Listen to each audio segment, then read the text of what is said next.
In November 2010, a small town on the fringe of the famous Barossa Valley is the scene of the most gruesome multiple murders. People in Kapunda were scared. They were afraid that there was a killer in their midst, and they wanted to know who it was, why it was. A family savagely murdered in their own home. I can tell you without word of a lie, I have never heard anything as bad as the Kapunda triple murder. There is simply no comparison. I mean, like, they were just good people. I just don't understand why someone would do this. Destroying a family one after the other in front of their eyes, in their own home. There's no greater evil than that. A town is left utterly stunned, whilst detectives struggle to find a motive. What we had here was just a tragedy of epic proportion. He's sitting there skinny, weedy and weak, and I just could not believe that this was the person that had perpetrated 3 murders. No emotion, no sorrow, no grief, no nothing. Just a very cold individual. As 3 people lie dead, the killer would be tracked down in one of the most unlikely places, making this a crime that shook Australia.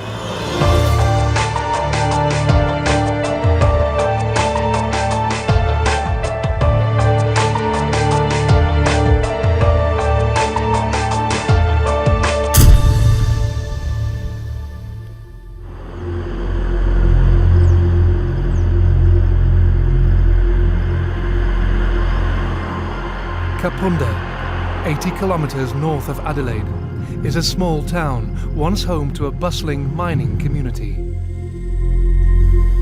Kapunda and the metal mine here is Australia's first commercial metal mine. It's a tourist attraction. There are mines that you can still walk through, there are tours that you can go on, and to everybody else in South Australia, Kapunda is a low-level tourist destination.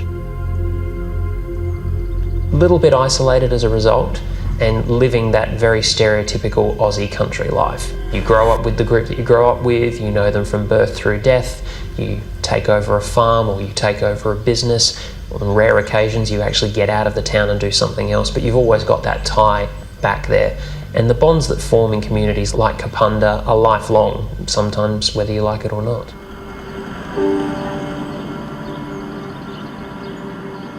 But the scene that is to unfold in Harriet Street on the morning of the 8th of November 2010 is one that the quaint tourist town has never seen before. I was in my office going through a variety of files, and Senior Sergeant Steve Kinsman came into the office and said that they had 3 bodies had been found in the house at Kapunda. Someone else had found the crime scene. They'd contacted the local police, and there's only 2 police officers in that town. One of them attended and saw the scene. He had an ambulance arrive. He entered the house with an ambulance officer to determine that all those people in the house were beyond help and that they were deceased. The biggest crime prior to this, as far as anyone was aware of, was that someone set fire to Map the Miner, which was a symbol there. An unprecedented scene confronted emergency services as the 3 victims sadly could not be saved. I was hearing sporadic bits and pieces of information coming through from our investigative reporters, our police reporters, all of whom were trying to get information. What emerged very quickly was that police were keeping a very tight lid on the situation. They either knew completely what they were dealing with or had no idea whatsoever and were trying to keep things as tight as they possibly could while they sorted it out. It's fair to say that that crime scene was very confronting. There's been some criticism by the media on that day that I didn't declare that it was a triple murder. Well, to be honest, until you get in and have a really good look, that can be a big call to make. And if you're going to tell a community that 3 people have been murdered and you don't know who's responsible for it, you better be sure that that's what you're telling them. You don't want it to turn out that it was a murder-suicide later on. Information on the circumstances of the deaths was sporadic, but Grant Moyle and his colleagues needed to process the extent of the crime scene and uncover exactly what had happened. First and foremost, who have we got in the house? Who lives there? And who's died in that house at that particular time? Are there any outstanding people? Early information was the names of the people involved and that their son was away in Queensland at that particular time. The three victims are eventually identified as Rose and Andrew Rowe, and their 16-year-old daughter, Chantal. Their older son, Christopher, is on holiday on the Gold Coast. While Christopher and his fiancée were up there, news broke of the murders. Christopher saw in the news coverage his street, posted a message on Facebook, "Can somebody check on my parents? That's my street." And they're talking about people being killed there. He got a reply back very early in the piece saying, "All's good." So he relaxed. But unfortunately that was misinformation. That person had mistaken which house it was, and in their effort to help Christopher, they'd given him the wrong information. Christopher then found out it was his parents and his sister. So of course, it went from being the dream holiday to the absolute nightmare. Obviously, we had to clarify exactly when he'd left and when we're satisfied that he certainly couldn't be connected to this, and try to get some background from him. Did he know of any people who might be responsible for this? Were there any other issues with the family that we weren't aware of? I was just absolutely devastated for the family because they were friends of mine, and Christopher remains a very, very dear friend, and I will support him as long as I can. As the only surviving immediate relative tries to take in the news, the police search for a motive. What I will say is that yes, there was certainly a frenzied attack. Because of the nature of the scene, I think it was a very personal attack. And so I don't think it was just someone random. But that doesn't allay community fears, and certainly some fears from the beginning, and that was, did they have a murder on the loose in the town?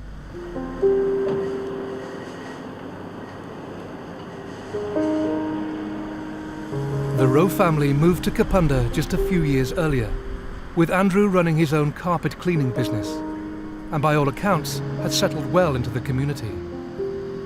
Now viciously attacked in their home and left for dead, the police need to alleviate growing fears within the small town. I was just devastated, but then I had to take a deep breath and say, right, we've got something on our hands here that we've got to manage and make sure our people are feeling safe. As more details started to emerge about Andrew Rose and Chantal Rowe, questions started being asked and rumours started coming out. And they were, as is typical for Adelaide, unfortunate and unfair rumours. Some information was coming in about the family, people were ringing up, and that information had to be followed up, a variety of different lines of inquiry. And for example, there was Andrew owned a large motorcycle that looked like a Harley Davidson, so there was some speculation of, is it bikey or drug related? Well, those things had to be ruled out. It wasn't even a Harley, so we ruled that out. But it took a number of hours to do that. There was a sense of, of angst in the town. I think there's no doubt about that.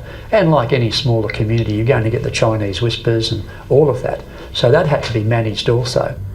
Of course, then we were talking to the local police and the local, the neighbours, etc., to try to get some of that other information.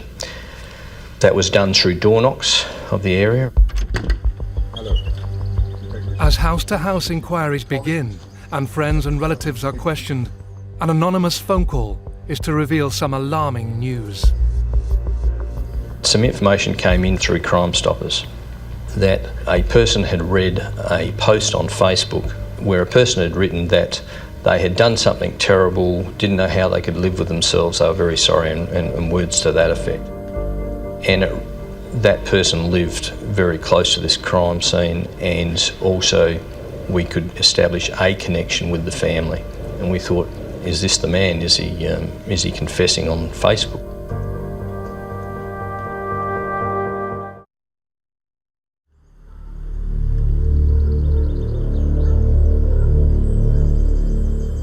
3 members of a family have been brutally murdered in the rural town of Kapunda, South Australia.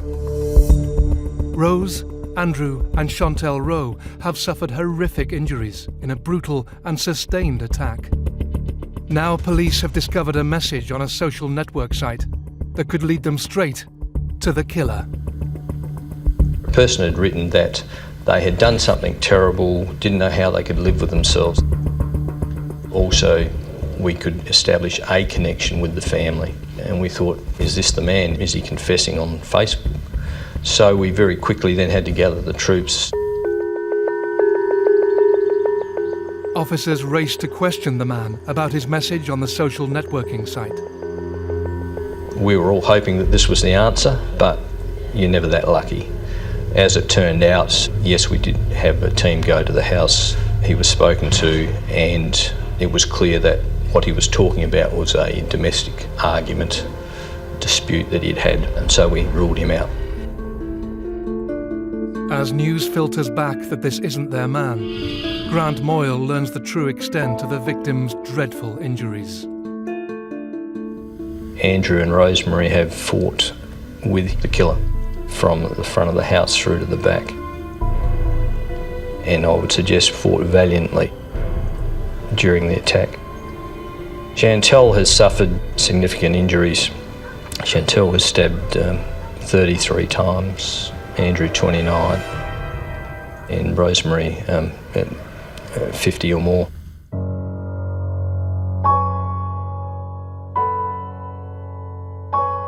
The intensity of the violence is hard to process, and more details will come to the fore. Just days after the triple murders, the team focus on people who could determine the family's last movements. Rosemary and Andrew had gone away down to Adelaide Saturday night to a party. Chantel had had a party, and at that party several friends had attended, and things had been going well. I understand it wasn't a big party by any stretch of the imagination, but more a case of some friends over, a few drinks, watching TV, watching movies.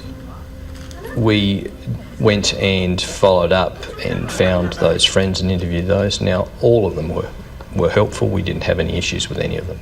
They told us what we wanted to know, gave us some access to Facebook sites to have a look and clarify some points and get some more background.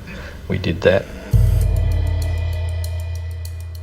The party is to provide South Australia Police with vital links to Chantel's partner and closest friends.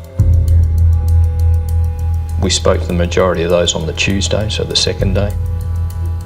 During that process, a uniform officer was speaking to one of the many friends that the name Jason Downey came up. Jason Downey is an 18-year-old Scottish teenager who emigrated to Kapunda with his mother and brother 6 years before. Having once attended the same school as Chantel, he knows her and her boyfriend. A statement was taken from him that day. That is the first time his name came up, but it came up no different from anyone else's at that particular time. Police are also keen to track the last movements of Chantel's partner. Chantel's boyfriend had sent her a text message at 5:30 a.m. on the Monday morning to her phone, asking how she was because she'd been ill the day before. And he said he didn't receive a reply, but our inquiries showed that a return message was sent from that phone. But Chantel was out of credit on her phone, so the message went off into ether space and we've never been able to retrieve it. But we know the reply was sent. It could not have been sent by Chantel. It had to be sent by the killer. And so we had a look at Chantel's boyfriend in regards to that. Was he telling us the truth? But we were able to rule him out. As Chantel's boyfriend is eliminated as a suspect, 4 days on, Grant Moyle addresses the growing media. Well, obviously the offender is still outstanding, and I would suggest the offender or offenders should be considered dangerous. If anyone does know who they are or has suspicions about individuals, please contact police immediately. And the forensics team discovers something crucial at the crime scene. The fingerprint specialists moved through the house to take fingerprints. They were spraying a substance called amino black that brings up fingerprints on different surfaces. And they were spraying that on the back of the bedroom door of Chantel's bedroom, and they were targeting a certain area and happened to pick up one fingerprint on the edge of the door, and that was quite detailed. This is potentially a significant breakthrough. A fingerprint that does not match the victim's could narrow their search for a suspect. Obviously, we were hopeful that that would get an identification, and we got the word back the next day that, unfortunately, no, it wasn't on the national database, and so we had no match at that particular time. So that told us certainly it told us that it wasn't any of the Rowe family.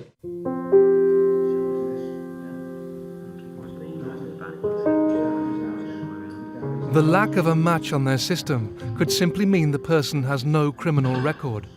A frustrating result, but the officers press on. Meanwhile, friends, colleagues and residents continue to try and help with the investigation as the hunt for the cold-blooded killer intensifies. At the end of that first week, sadness overtook the gossip and the speculation. People started to realise that what we had here was just a tragedy of epic proportions, an innocent family who had been absolutely slaughtered for no discernible reason. Almost 7 days after the multiple stabbings, residents still fear a killer is on the loose, and detectives are desperate to find the culprit, when forensic officers provide another potential breakthrough. On the 13th of November, we were advised that a DNA profile had been obtained from semen that was found on Chantel, and they had loaded that to the database, and unfortunately there was no match to it. Again, same with the fingerprint. It's great news, but just not quite what we needed at that time. But it certainly confirmed our thoughts that most likely Chantel was the key to this investigation and the relationships she had with other people. The team now realise that this sexually motivated attack could be central to the killer's intention and start to focus on people associated with Chantel. Who could have any compulsion to murder a 16-year-old girl and her parents? We had to then go about taking some samples from her male friends to eliminate those of them having that DNA profile. As samples are collected, one of the statements taken from a friend sets alarm bells ringing. We were sitting in the command post and John was reading one of the statements and said, let's have a look at this, there's just something not quite right about that. He started to give an alibi when he wasn't asked for one. He made some comments about not being invited to the party on the Saturday night, of not having a girlfriend, and really trying to come up with an alibi without being asked for one, trying to paint a picture. And we thought, we'll do a bit more work on this. That included ringing his place of employment to say, what do you know about this individual? He was visited on Sunday, and a DNA sample and fingerprints were taken from him. And he volunteered that without any problems. This young man is Jason Downey. He freely offers to help with inquiries, but officers also notice something unusual. Police officers had visited him and seen the cuts on his hand. Because of the nature of the attack inside the house, it would not be unusual for the offender to suffer some sort of injury as well. He said that at that relevant times he was elsewhere. He was in Freeling, he was in Gawler, he was with another person. He had sustained the injuries to his left hand as a result of falling off a push bike. With Downey's relaxed attitude and willingness to help, could the cuts be the result of a fall or something far more sinister? Officers have to wait less than 48 hours to find out. At 9:30 a.m. on Tuesday morning, I got the phone call that the sample was a match to Downey.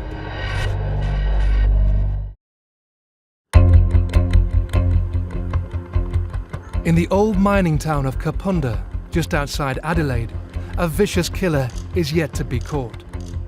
Almost 1 week after a family has been slain in their home, the investigation team has just received their biggest breakthrough so far.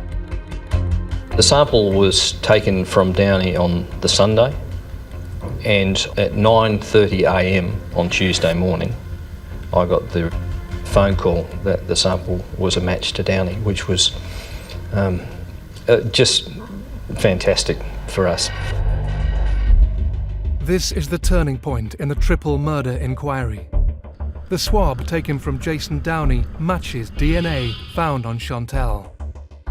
I felt that then was the time to move. We couldn't wait any longer. We were on very, very good ground. And so we made the decision, I made the decision that day that we would arrest him that evening. This apparently unassuming 18-year-old has potentially broken into a family home and attacked 3 defenseless people with a knife, inflicting over 100 wounds. Officers realised they must take their next step with caution. We could march into his workplace and arrest him there, but there's other people that work there. He's a mechanic, he's in a workshop. What weapons or other things were there? If he ran off, what might be the consequences of that? If we went to his home to arrest him there, might he, if his mother was home and there was another woman who lived there as well, might he take them hostage? I didn't want to alert him that we were about to take that step because we didn't want to endanger anyone else. Officers set about planning a way to get to their number 1 suspect. We had asked a number of people to come in and sign their statements throughout this investigation. He had one there unsigned, so we decided we'd ask him through his manager to drop in on his way home and sign the statement. He was dropped off at the station and informed he was under arrest. Armed with the DNA results of the testing of the semen and of the fingerprint, 8 days on from the violent murder of Rose, Andrew and Chantal Rowe, South Australian police urgently question one teenager who might be the key to it all. With this powerful forensic evidence, what would Jason Downey reveal? He said that he'd had consensual intercourse with Chantal some months beforehand. It was explained to him that that couldn't account for the way we'd found the DNA sample, but that seemed to just be dismissed by him. He offered an explanation that he had been at Chantal's boyfriend's place for a while, had left there and driven down to Gawler to McDonald's, had done a number of different things, visited different people, and came back. He'd come back home, he'd had an argument with his mother, and his mother locked him out of the house. So he had to sleep in the car that night. And it was shortly after 11 p.m, as I understand it, that he had that argument and was forced out of the house. Chantal's boyfriend informed Jason that he wouldn't be staying over at Chantal's house that night. She was ill. She wasn't going to be going to work the next day. She had a bit of a cold. Downey knew that he was not going to be there that night. But he came up with an excuse that he'd, at the relevant times, he was elsewhere. He had sustained the injuries to his left hand as a result of falling off a push bike first, and then later he told someone else it was falling off a motorbike. Downey's alibi isn't adding up, and he has no real explanation for his DNA being found on one of the victims' bodies. As they press for more answers, detectives are keen to let Christopher Rowe know of the latest developments. As soon as Downey had been arrested, I went around to his home with our victim contact officer and informed him that someone had been arrested and what charges were laid. As the slightly built teenager faces serious charges, Christopher Rowe now has to brace himself for seeing the alleged killer of his family in court. The Elizabeth Magistrates Court's interesting because it's home to a lot of low-level crime. I thought they'd brought up the wrong person. I thought they'd brought up some skinny little drug dealer that had been caught on a street corner selling meth to some kids. But no, that was him. I turned around and I looked at the faces of the family members of the Rose who had come to the court case, and I knew it was him. The hatred and malevolence and grief pouring out of their expressions told the whole story. They knew who he was, and already they had some sense of what was going on. Once that person was arrested for the crime, I think that's when the community started to get back to some type of normality. I mean, there's probably many that didn't, but I think by and large, I think most people thought, right, that's it. Jason Downey maintains his innocence during a number of appearances in court. It was supposed to be 6 weeks. It took over a year. Part of the reason it was blowing out was because the police were continuing their investigations. They wanted to make sure they had everything locked down tight. The other part was Downey himself. What we didn't know at the time was that Downey had started calling his mother and calling his brother from jail, writing them letters and talking about the fact that he didn't do it. The police had come across that correspondence with Downey's mother, with Downey's brother, where he blamed a man in the dark clothing with the green shopping bag, where he claimed, "Oh, I fucked up, Mum. I was in the house and I cradled Chantel as she died, but I didn't do it and I should have told the cops. I'm so sorry." From my understanding, what the police were trying to do was make sure they had DNA evidence locked down, they had fingerprint evidence locked down, footprint evidence, any circumstantial evidence that could put Jason at the house at that time, talking to witnesses about his attitude, talking to people about his obsession with Chantel, scouring his Facebook page, his Bebo page, his internet usage for connections to Chantel, his text messages, his use of his phone. All of those pieces of evidence that would paint the picture of someone that would do anything to be in a romantic relationship with Chantel, to eliminate these ridiculous claims that he was making of a man wearing dark clothes, carrying a green shopping bag, running out of the house, to counteract his claims of, "I was there and Chantel died in my arms, but I didn't do the murder." Anything that could put those knives in his hands at those times. And that was a lot of pressure for them, and they had to get that locked down tight. Whilst trying to prove Downey's claims are false, South Australia police also uncover more damning evidence against him. What we did recover from the scene was a digital camera on the kitchen table, I think it was, and we examined that and found photos of a family lunch that they'd had together, the Rose had together on the Sunday afternoon. Those photos proved great evidence because Chantel was holding a USB stick at that time. We were to find the USB stick in his bedroom at his home address and the lanyard to it in his vehicle, I believe. We also found some blood staining on the console of his car that was to be Rosemary and Andrew Rose. We were able to determine through the examination of the laptop that there'd been a failed login on Chantel's laptop sometime after she was murdered, and that there was some blood staining on the keyboard, but unfortunately not sufficient enough for us to get a DNA profile from. And the bloody fingerprint found on Chantel's door has finally come back as a match to Downey. More than 1 year on from the tragedy comes one of the biggest turning points in the case so far. He finally pleaded guilty. I think it came as quite a shock to the system.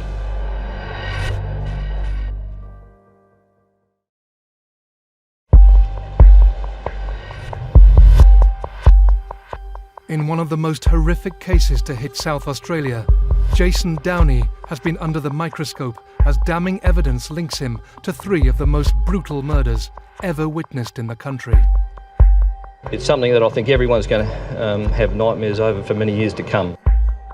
Now, in a revelation, the suspected murderer, who has claimed his innocence all along, shocks the court. He finally pleaded guilty, and as it would transpire, that he pleaded guilty 1 year and 1 day after the actual crimes. On each occasion, Christopher had attended, and quite a number of the other relatives and friends had attended those court cases. It's very hard for both families to have lived with this moment. We're all getting through it. We hope he gets what he deserves. It was a long process for them and a traumatic process for them. Downey pleads guilty to the 3 murder charges. Shortly following the anniversary of the tragedy, the family and friends of the victims must now listen to the harrowing details coming out in court. When a person pleads guilty in a South Australian court, the role of the judge changes to a finder of fact, because a judge must determine a penalty appropriate to that exact crime. The prosecution had no choice but to go through the evidence and, pardon the pun, blow by blow. And that was when everybody concerned with the case got an idea of just what had happened in that house that night. For the first time, the circumstances surrounding that horrific night are laid bare for all to hear. He gave an account through his lawyer about what happened that night. I don't accept everything that he said. He has certainly stood in the bath at some stage before the attacks have taken place because of the nature of the shoe print that was there. Whether he actually came in through that window or not, I'm not 100% convinced, but nonetheless he certainly has been in there at some stage. He gave an account of Chantal being attacked first and then having to murder the parents as a result so that he wouldn't get found out.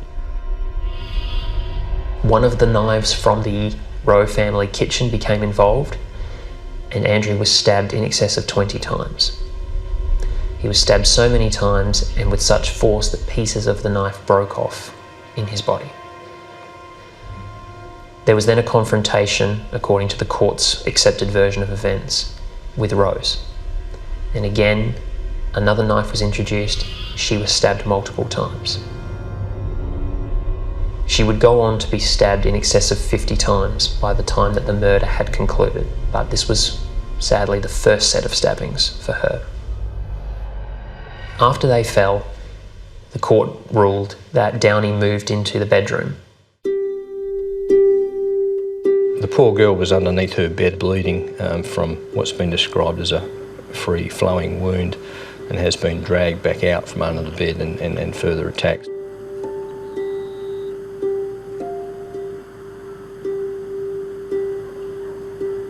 He placed her on top of the bed.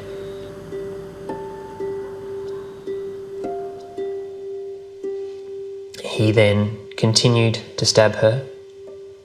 In the end, it was 33 different wounds. Then stripped her of her clothing, redressed her, left her on the bed.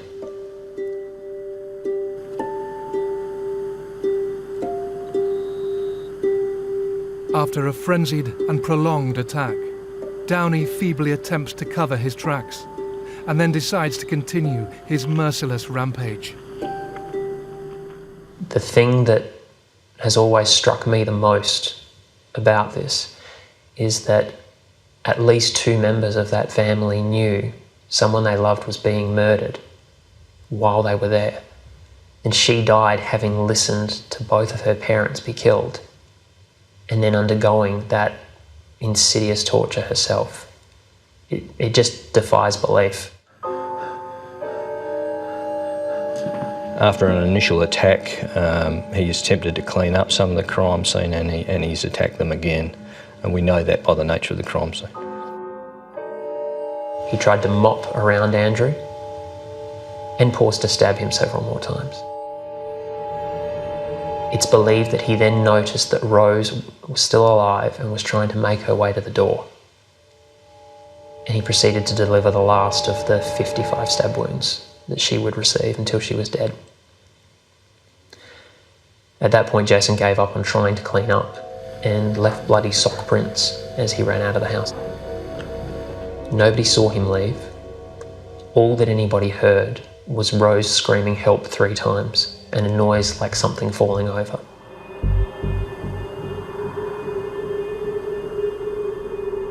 Prior to him being sentenced, he, through his solicitor, gave directions on where the shoes he was wearing could be found, and it was the local police officer who followed those directions and eventually found them, and which wasn't far from the murder scene.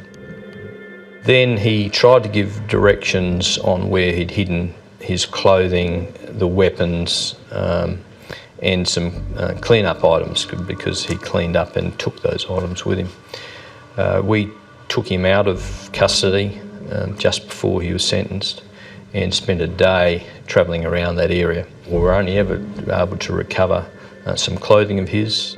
We never found the knives.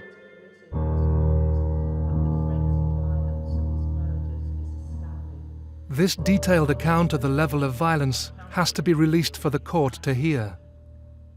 Family and friends also have to endure information about Downey's unbelievable actions after he has murdered Andrew, Rose and Chantal.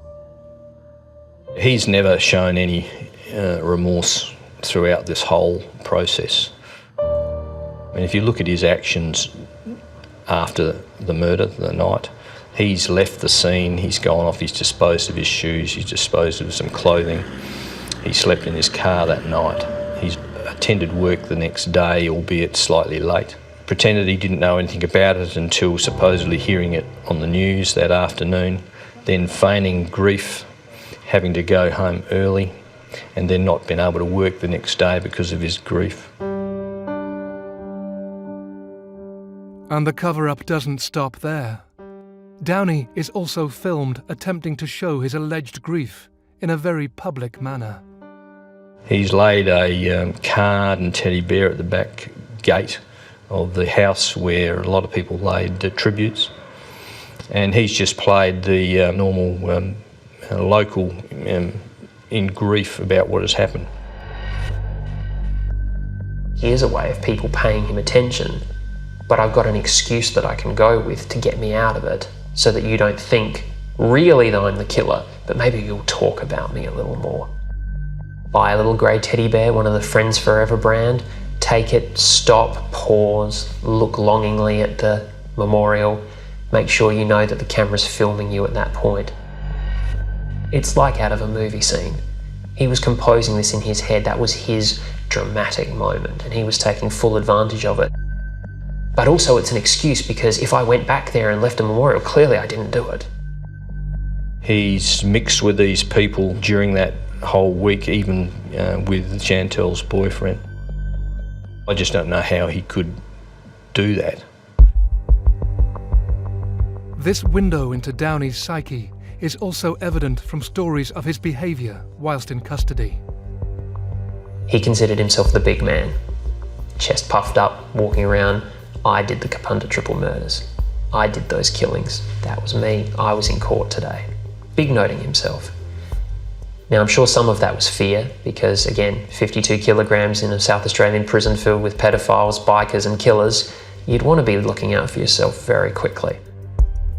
The family was steeling themselves for a long trial, so were the police and so were the media.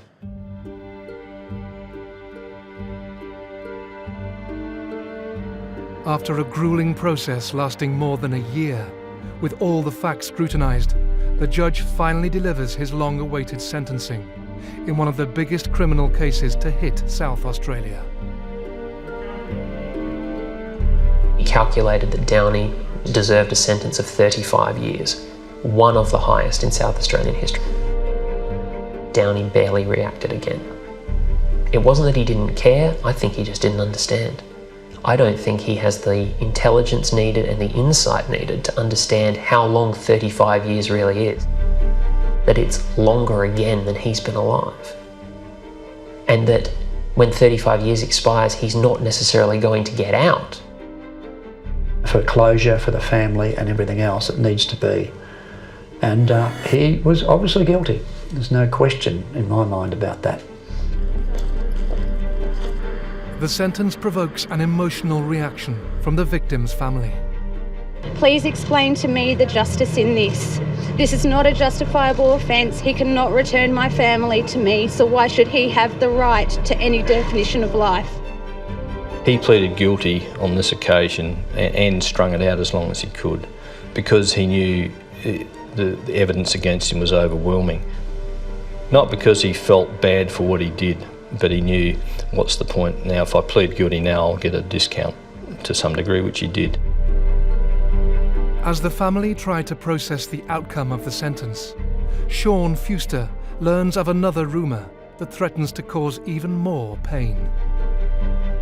My editor said to me, "Sean, was Chantal pregnant?" No. Was it ever suggested she was pregnant? No, not in court. There was a rumour way back at the very beginning, an ugly rumour, but the cops knocked that down within the first week, boss. Why? The newspaper just splashed all over their website that she was killed and she was pregnant. I couldn't believe it.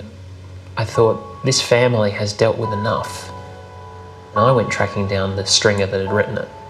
And I said to him, "Where do you get off? It's been publicly knocked down. It wasn't mentioned once in court. How could you possibly attach that?" "Oh, well, I thought it would be interesting." What I said to him next is unrepeatable. It's undoubtable that Jason Downey is extremely immature. He was raised with no male perspective on his life, no father figure. He had a stepfather, but that was much later in life, after he and his mother and brother moved to Australia from Scotland, leaving his older sister behind.